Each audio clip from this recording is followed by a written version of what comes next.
چامپیۆنز لیگ پاڵەوانیەتی دڵخوازەکەی هاندەرانی تۆپی پێبەردەوامی هەیە و سێشەممە 2 یاری تری چوونی قۆناغی 16 بەڕێوە دەچن. لە کاتژمێر 11 شەودا یانەی ئینتەر میلانی ئیتاڵی لە یاریگای جۆسێپی میاتزا و لە یاری لووتکەی قۆناغەکەدا میوانداری یانی ئەتلەتیکۆ مەدریدی ئیسپانی دەکا و هاندەرانیش چاوەڕێ دەکەن کێبڕکەیەکی بەهێز ببینن.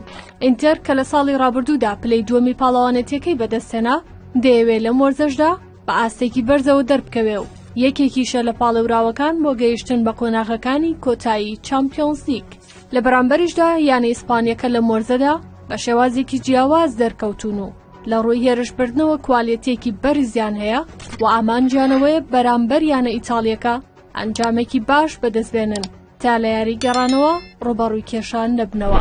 ئینتەر و ئەتلەتیکۆ لە مێژوودا تەنها یەک جار لە یاری فەرمیدا ڕوبەڕووی یەک بوونەتەوە، ئەویش لە جامی سوپەری ئەوروپا بووە لە ساڵی 2010 یانەکەی دیگۆ سیمۆنی ڕاهێنەری ئەرژەنتینی بە ئەنجامی 2 گۆڵی بەبەرامبەر براوەی ئەو یاریە بوون.